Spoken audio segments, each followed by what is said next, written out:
The Texas wind blew dry and sharp across the rodeo grounds, kicking up swirls of dust into the evening air.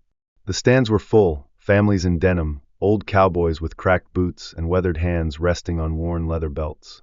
But the chatter quieted when a woman in full military uniform stepped into the arena, walking beside a large German shepherd. Her name was Maude Mast, and unlike the others, she wasn't dressed for show. Her pressed fatigues and steely eyes stood in stark contrast to the jeans and cowboy hats around her. And people noticed. Everyone noticed. "This ain't no military parade," someone muttered from the crowd, loud enough to draw a few stiff chuckles. Ma didn't flinch. She kept walking, each step echoing across the packed dirt like a distant drumbeat. She wasn't here for applause. She wasn't here to win. She was here because she had to be. 2 years ago, on this very ground, her little brother Cody had died in front of this same crowd, thrown from a bucking bronco in a fall that left him still and silent before the dust even settled. After Cody's death, their father, Irving Mast, barely spoke to her. A stoic man with hands like split oak and a heart gone cold with age, he couldn't forgive what he saw as her absence. "You should have been there," he'd said once, barely a whisper but loud enough to haunt her. Ma had been deployed then, half a world away, patching wounds and dodging mortar fire. But guilt travels fast, and it has a long memory. Beside her, Gus moved with the calm precision of a soldier. His black and tan coat shimmered under the arena lights, amber eyes scanning the space with quiet alertness. Gus wasn't just her service dog, he was her partner, her shadow, the only being who truly understood that Ma hadn't come back whole. The war had ended, but the battles hadn't, not in her mind, not in her chest. And now she stood in the town that had never truly welcomed her home. She reached the center of the arena. The announcer hesitated before calling her name. There were no cheers, just awkward silence, and the sound of someone shifting in their seat. Ma bent slightly and unclipped Gus's leash. No words were exchanged, none were needed. He knew. He always knew. The whistle pierced the heavy air, and Gus sprang into motion, not with reckless speed, but with deliberate, almost surgical precision. His body moved like a coiled spring finally released, each step calculated, his ears alert and tail steady. The task was simple: guide 3 stubborn sheep through a marked obstacle course, just like every other dog had done. But the way Gus moved was different. It wasn't flashy. It was flawless. Not a bark. Not a misstep. Just quiet power. And slowly, the murmurs in the crowd began to shift. Ma stood at the edge of the arena, back straight, fists clenched behind her, her face unreadable. But inside, her heart pounded like a retreating drum. She knew what Gus could do, what they had trained for. In Germany. In the red sands of Kuwait. Later in the empty fields behind the VA hospital. But this wasn't a battlefield. This was home. And the people watching weren't enemies. They were neighbors. Old classmates.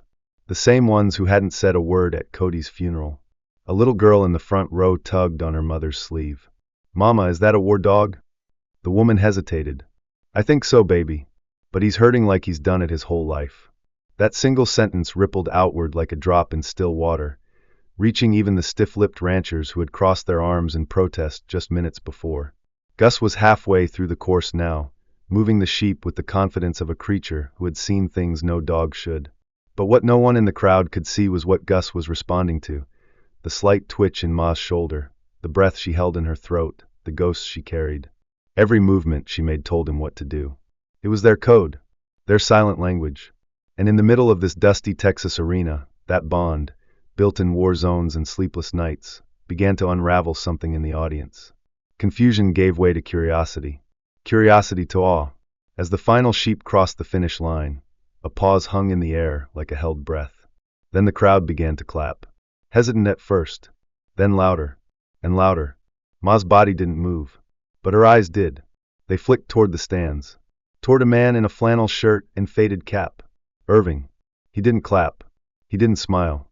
But for the first time in years, he was looking.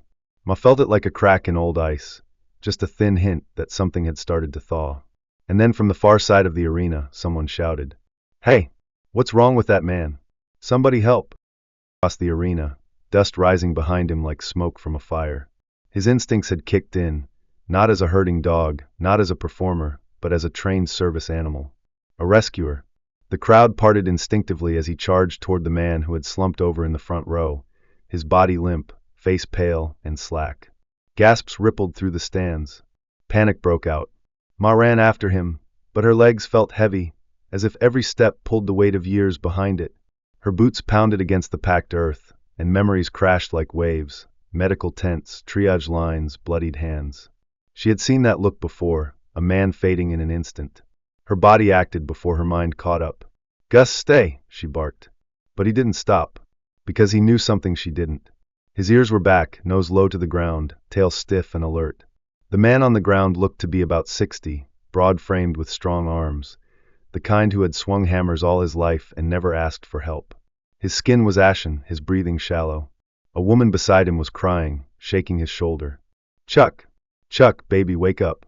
Gus circled him once, then lay across the man's chest, pressing his body firmly against him. It looked strange to most people, but Ma knew exactly what he was doing, transferring body heat, stabilizing the man against shock. She'd seen him do it in the worst of places. Someone called for an ambulance. A woman pulled out her phone. The crowd, once quick to mock, now stood in absolute silence. Ma reached Gus and knelt beside the man. Her fingers trembled as she checked for a pulse. "Weak, but it's there," she said. "He's in cardiac arrest." Her voice rang out clear and commanding, the same voice that used to snap young soldiers to attention. "He needs nitro or CPR. Now." Moments later, a volunteer EMT burst through the arena gates. Ma stepped back just enough to give space, but kept one hand on Gus, steadying him and herself. Her eyes scanned the stands again. And there he was, Irving. Still not clapping, still not smiling, but now standing, watching. And then he did something she hadn't seen him do since before the war. He took off his hat. The arena was quieter than it had been all day. Even after the man, Chuck, was loaded into the back of the ambulance and driven away with sirens fading into the warm Texas dusk, no one seemed ready to speak. The crowd slowly dispersed, leaving behind more than just footprints in the dirt. Something had shifted. Something unspoken lingered in the air, like dust caught in golden light. Ma stood near the arena gate, her fingers buried deep in Gus's thick fur. Her breathing had settled, but her hands still trembled, not from fear, but from memory.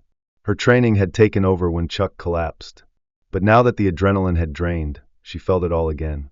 For the first time since she'd come home, Ma wasn't invisible.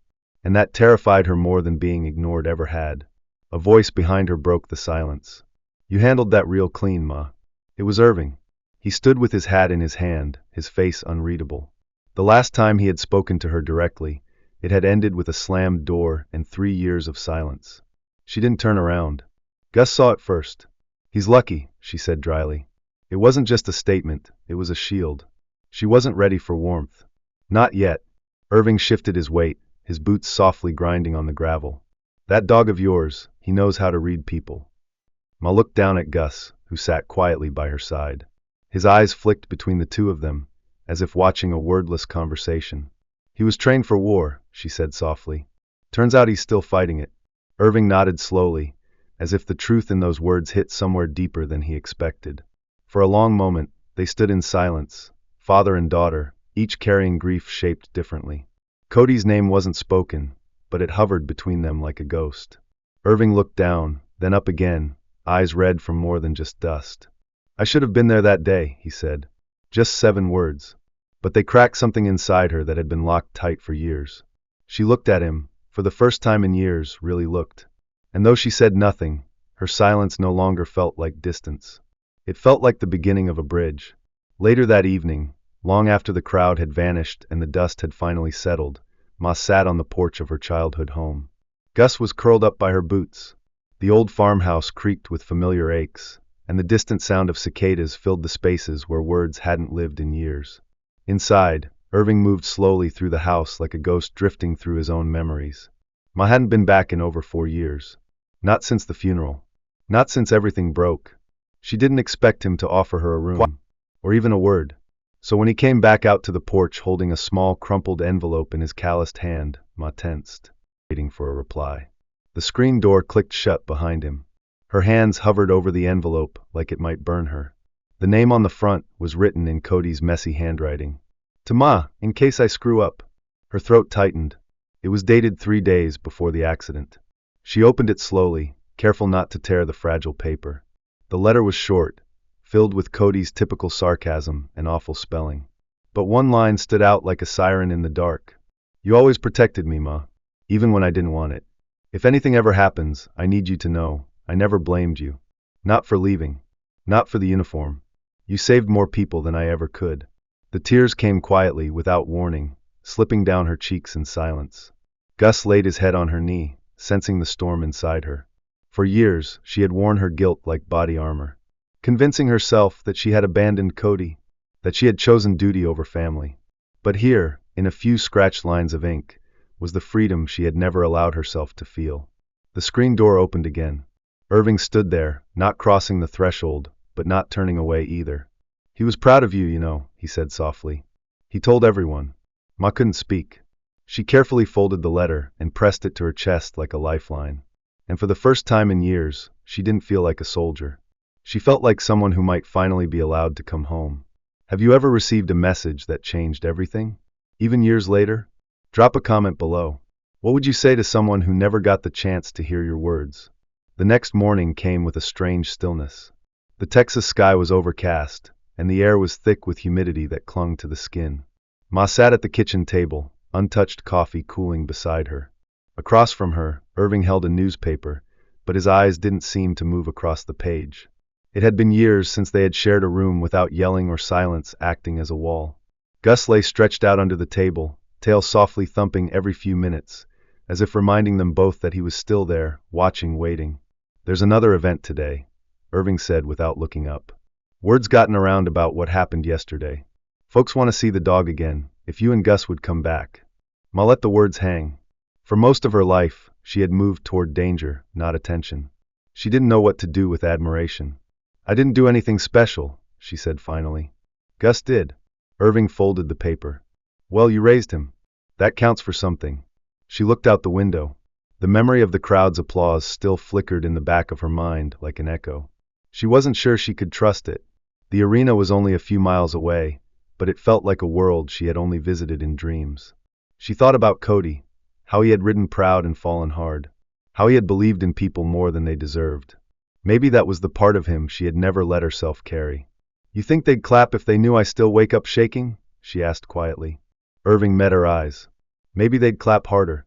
That afternoon, she stood again at the edge of the arena. But something was wrong. Gus wasn't beside her. For the first time since their return, he hesitated to come when she called.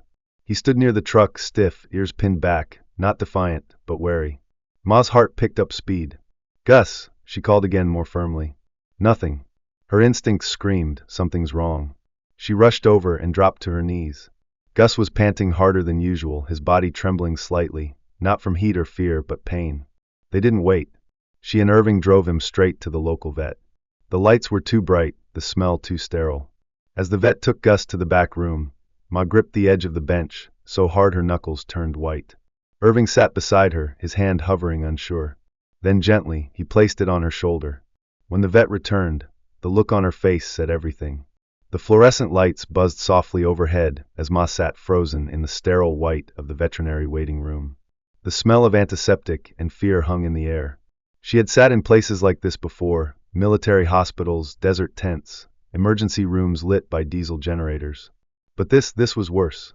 Because this wasn't a soldier she could command. Wasn't a casualty of war. This was Gus. Her Gus. And he was hurting. The vet knelt beside her, voice low and gentle. He's older than most working dogs, ma'am. His heart is enlarged.